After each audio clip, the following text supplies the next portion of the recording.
Para sahabat semua ya, ini setelah 48 jam disaring yang tadinya warnanya hijau sekali, lihat sekarang ya airnya.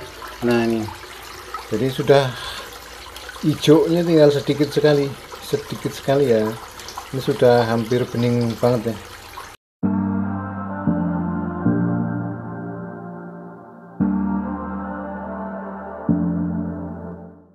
Nah itu jadi menggunakan filter yang seperti ini memang harus ya, kalau pertama-pertama dipakai, kalau dari kolam yang warnanya hijau tuh kotor banget ya, kalau diambil ininya kotor sekali nih ya, tuh saringannya tuh. Nah, ini kotor sekali ini ya, ini bisa membuat kolam hijau lagi. Jadi segini kalau tidak diangkat ke sini dicuci, ini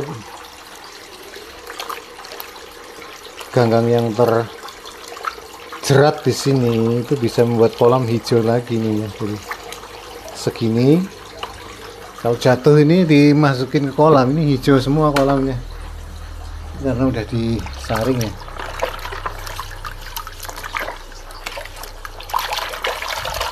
Nah ini kayunya asalnya coklat. Nah ini kayunya emang nggak putih, ini asalnya emang kain coklat. Ini kita buang.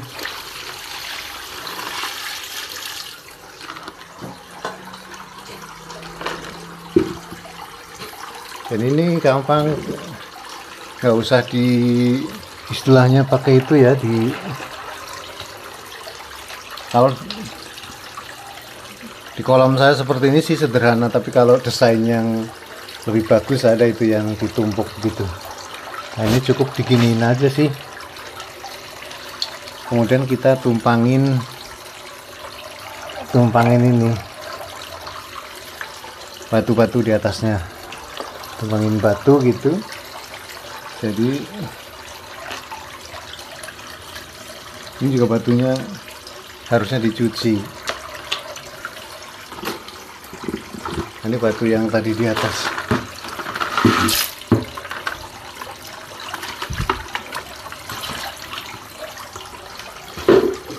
Jadi sederhana saja itu, kayak gitu deh.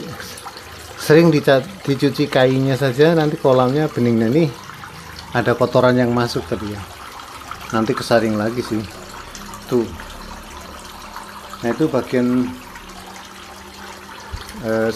jadi selain di saring seperti itu, bagian bawahnya sebaiknya juga disedot ya. Kalau di kolam seperti ini ya, bagian bawahnya disedot, karena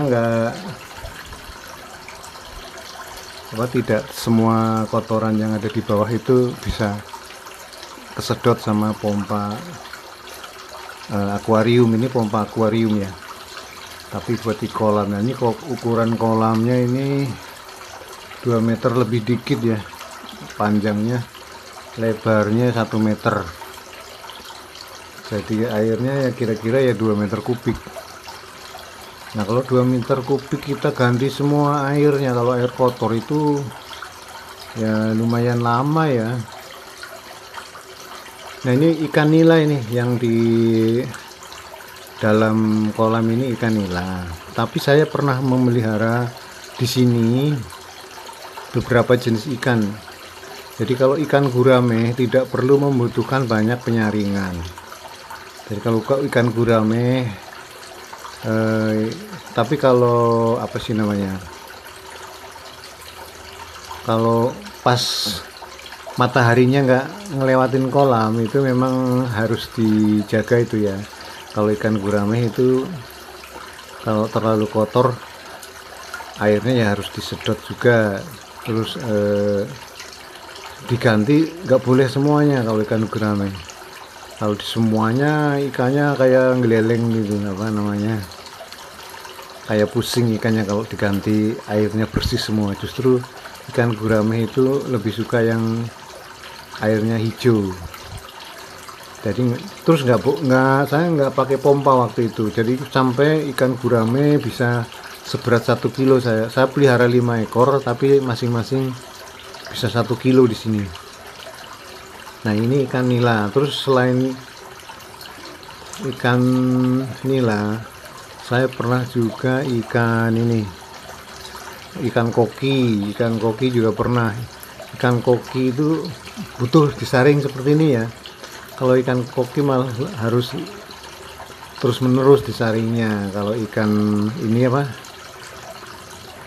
ini ikan nila nggak terus menerus, asal kolamnya sudah terlalu kotor kita saring. Tapi kalau udah jernih kita biarkan, nggak usah dipompa. Jadi ini sebenarnya pompa ini baru 2 hari, dari kolam yang warna hijau sekali menjadi warnanya bening seperti ini, hijau sekali, butuh 2 hari ya. Nah ini pengalaman ini, karena kan saya udah lama pelihara jenis ikan ini. Jadi model penyaringannya ini kayak gini, sangat efektif ya. Jadi itu maksudnya kalau pakai pasir doang nanti kita ngerepot bersihin pasir, harus bersihin. Nah itu seminggu udah kotor sekali. Kalau kain kan cuman ngangkat sedikit, kucek-kucek dikit, pasang lagi, nggak usah repot di kolam seperti ini ya. Ya memang ada yang jual itu filter yang bagus, yang tidak perlu bongkar pasang. Tapi ini bisa dicontoh nih ya, dan ini sangat efektif. Ini mataharinya sekarang kalau sore mungkin di sini ada sinar, karena miring ke sana, miring ke sebelah sana ya. Kalau sore baru ada sinarnya, kalau pagi enggak. Nah lebih sehat lagi kalau terkena matahari. Cuman kalau terkena matahari itu cepat hijau ya, kolamnya cepat hijau, itu aja. Ini kemarin di sini sudah mulai hujan ya, sekarang hampir tiap hari hujan, jadi lebih ini tergantikan. Ini kan ada buangan otomatis sih. Ini saya menggunakan buangan otomatis di sini nih. Jadi kalau airnya melebihi ini levelnya, keluar dia nih. Ini bisa dibelok-belokin. Ini kalau ada kotorannya kurang lancar. Ini kalau di bawah mungkin ada yang terbuang nih kotoran, tapi ya ini yang bawah juga udah bening loh ya. Yang di bawah juga airnya sudah bening. Nah ini kalau levelnya lebih dia otomatis membuang ke situ, jadi nggak usah, otomatis lah perawatannya ya, istilahnya nggak usah ngontrol, nggak pernah melimpah. Cuma ini ikan nila ini kalau di kolam kecil seperti ini kemudian campur banyak ya, jantan betina campur, jumlahnya tidak mungkin saya nggak pernah ngitung jantannya berapa, betinanya berapa. Tapi ya itu efeknya, kalau memijah nggak pernah jadi. Gitu. Kalau campur banyak jumlahnya, jantannya banyak, betinanya banyak, kalau memijah itu nggak pernah jadi. Nah kalau mau memijahkan ini dipasang, misalkan ini satu ekor, jantannya 1, betina 1 gitu. Saya pernah itu jantan 2, betina 1. Yang jantan itu berantem, dan yang akhirnya yang jantan mati 1. Jadi kan pengalaman begitu. Jadi mungkin efektifnya ya jantan 1, betina 1. Itu baru beranak, itu anaknya banyak sekali. Kalau begini nggak jadi nih. Jadi dia memijah tapi nggak jadi ikan. Jadi kalau airnya bening nanti memijah dia kelihatan. Kalau malam itu seperti rame itu, kecepak-cepok. Cuman nggak pernah jadi.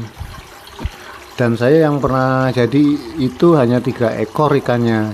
Justru ikan 3 ekor di kolam sebesar ini ikan nila beranak, anaknya banyak sekali. Dan ini ada ikan sepatnya lagi.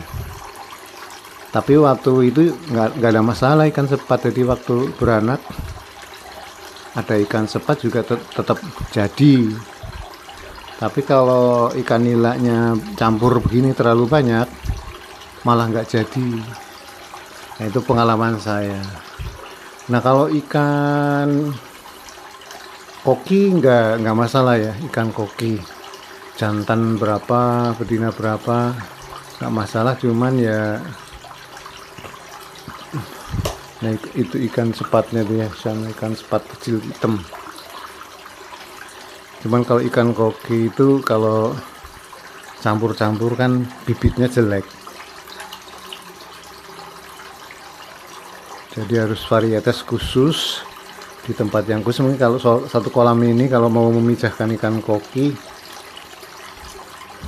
ya jantan satu, betina satu yang pas pasangannya gitu.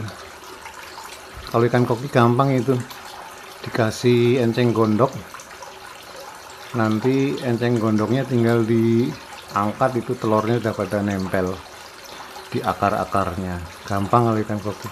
Tapi ya syaratnya cuman kolamnya harus cocok aja. Nggak perlu pakai pemijahan khusus, jadi alami, secara alami begitu gampang.